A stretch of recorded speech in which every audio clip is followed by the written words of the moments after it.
नमस्कार। आज हम बात कर रहे हैं चेतेश्वर पुजारा की, भारतीय क्रिकेट की सही मायनों में एक दीवार। हाँ बिल्कुल, हाल ही में उनके संन्यास की घोषणा हुई है।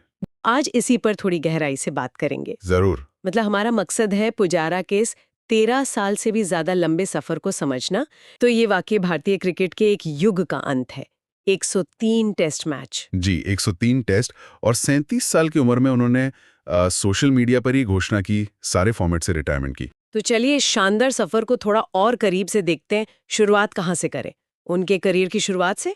हाँ हाँ, चितेश्वर अरविंद पुजारा, हाँ। जन्म 25 जनवरी 1988। भारतीय टीम के साथ वो जुड़े रहे लगभग 13 साल से ज्यादा। और घरेलू क्रिकेट में? घरेलू क्रिकेट में तो वो सौराष्ट्र की जैसे रीढ़ की हड्डी थे। हम्म। उनकी पहचान ही आप कह सकती हैं फर्स्ट क्लास क्रिकेट के स्पेशलिस्ट के तौर पर बनी। हाँ, ये स्पेशलाइजेशन मतलब आया कहाँ से? क्या खास था उनकी बैटिंग में? देखिए, उनकी बल्लेबाजी की पहचान थी अनुशासन हम्म और धैर्य, गजब का संयम। हम्म घंटों क्रीज पर टिके रहने की जो क्षमता होती है वो उनमें थी। हम्म आजकल के मतलब तेज तर्रार क्रिकेट में ये चीज कम दिखती है। सही बात है। और इसी स्टाइल ने, इसी धैर्य ने उन्हें एक दशक से ज्यादा समय तक भारतीय टेस्ट टीम का एक बहुत अहम हिस्सा बनाए रखा।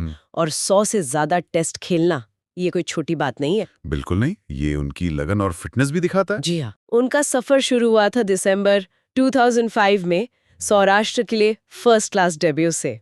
और टेस्ट डेब्यू वो शायद 2010 में था। अक्टूबर 2010 बेंगलोर में ऑस्ट्रेलिया के खिलाफ। अच्छा, ये भी दिलचस्प है कि उन्होंने भारत के लिए 5 वनडे मैच भी खेले। पर वो छाप हमेशा टेस्ट वाली ही रही है ना? बिल्कुल, वनडे शायद उनके स्टाइल को उतना सूट नहीं किया। उनकी तकनीक बहुत सॉलिड, मतलब बहुत पक्की मानी जाती थी। और उनमें वो भूख थी लंबी पारियां खेलने की, जो टेस्ट क्रिकेट का असली इम्तिहान है। और वो दौर भी था जब द्रविड़ और लक्ष्मण जैसे दिग्गज रिटायर हुए थे। हाँ बिल्कुल, तो भारतीय मध्य क्रम में एक बड़ी जगह खाली हुई थी और पुजारा को उसी कमी को पूरा करने वाले खिलाड़ी के तौर पर देखा गया। और कहना होगा कि उन्होंने वो जिम्मेदारी निभाई भी काफी हद तक। हाँ बिल्कुल। और उन्होंने अपनी जगह जल्दी पक्की भी कर ली थी। मुझे याद है अगस्त 2012 में न्यूजीलैंड के खिलाफ जब उनकी वापसी हुई टेस्ट टीम में। हाँ, वापसी पर ही शतक। हाँ, सीधे शतक चढ़ दिया। ये दिखाता है कि वो तैयार बैठे थे मौके के लिए। और फिर तो उन्होंने अपनी क्लास दिखानी शुरू की। नवंबर 2012 अहमदाबाद, इंग्लैंड के खिलाफ वो पहला दोहरा शतक। जी हाँ, पहला दोहरा शतक। भारत वो मैच जीता और Pujara man of the match. वो पारी आज भी याद है, कैसे उन्होंने इंग्लिश गेंदबाजों को थका दिया था, बिल्कुल बेअसर कर दिया था। और ये सिलसिला रुका नहीं।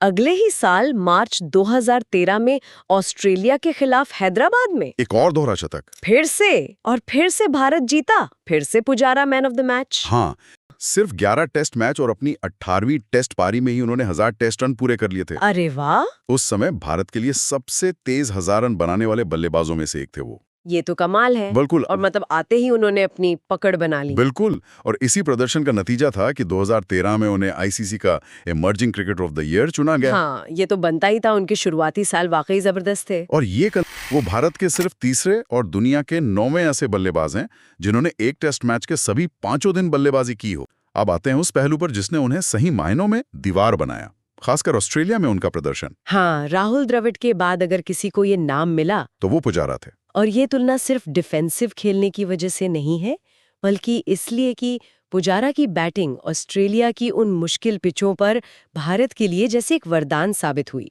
हाँ, वो 2 ऑस्ट्रेलियाई दौरे, वो तो इतिहास हैं।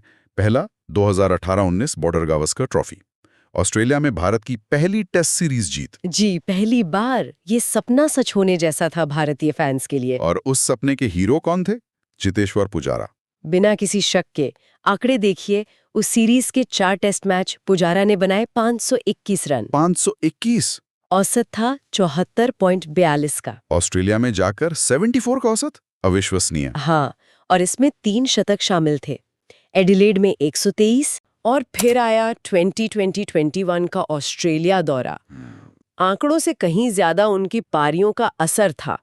वो सिडनी टेस्ट को बचाने में खेली गई 77 रन की पारी, 205 गेंदें खेली थी उन्होंने। और फिर गाबा टेस्ट की दूसरी पारी में वो 56 रन 211 गेंदों में। हाँ। ये पारियां हार और जीत या ड्रॉ के बीच का फर्क बन गई। और इन पारियों के पीछे का जज्बा देखिए, वो बॉडी ब्लोज। ओहो हाँ। ऑस्ट्रेलियाई तेज गेंदबाजों ने शॉर्ट पिच गेंदों की जैसे बौछार कर दी थी उन पर। शरीर पर ना जाने कितनी गेंदें खाई उन्होंने। दर्द हो रहा था, चोटें लग रही थीं, फिजियो बार बार आ रहे थे मैदान पर, खासकर गाबा में। लेकिन वो हिले नहीं, क्रीज नहीं छोड़ी। बिल्कुल नहीं, वो सारे वार सहे उन्होंने। और वो दर्द सहकर भी जब वो टिके रहे तो यकीनन दूसरे छोर पर जो युवा खिलाड़ी थे, गिल, पंत, हाँ बिल्कुल, उनका हौसला कितना बड़ा होगा। पुजारा ने एक एंड को जैसे लोहे की तरह पकड़ रखा था ताकि ये युवा खिलाड़ी अपना नेचुरल गेम खेल सकें और मैच को भारत की तरफ ला सकें। बिल्कुल सही। ये सिर्फ फिजिकल नहीं, ये मेंटल टफनेस का भी एक अद्भुत उदाहरण था। उन्होंने दिखाया कि विकेट बचाना, टिके रहना भी उतना ही जरूरी है जितना रन बनाना। सही। उन्होंने ये साबित किया कि टेस्ट क्रिकेट में दबाव झेलना और अपने साथियों के लिए एक स्टेज तैयार करना कितना जरूरी है। यही वजह है कि बिना सेंचुरी के भी वो उस ऐतिहासिक सीरीज जीत के सबसे बड़े नायकों में से एक माने जाते हैं। उनका योगदान रनों से कहीं ज्यादा था। अगर हम ऑस्ट्रेलिया में उनके पूरे टेस्ट करियर को देखें, हमारे पास जो आंकड़े हैं अगस्त 2025 तक के, 16 मैच खेले उन्होंने। 16 मैच, 993 रन, औसत 47 से ऊपर का। हाँ, और 3 शतक और 5 अर्धशतक। ये आंकड़े और वो 2 यादगार सीरीज जीते हैं, ये साफ बताती हैं कि ऑस्ट्रेलिया में भारत की उस कामयाबी के पीछे पुजारा एक कितनी बड़ी वजह थे। बिल्कुल। पुजारा का संन्यास भारतीय टेस्ट क्रिकेट के एक चैप्टर का अंत है, एक युग का अंत है। बिल्कुल। हमने देखा कि कैसे उनकी वो दीवार वाली मौजूदगी, उनका शानदार रिकॉर्ड और खासकर ऑस्ट्रेलिया में भारत की वो ऐतिहासिक जीतें, उनमें उनका योगदान कभी भुलाया नहीं जा सकता।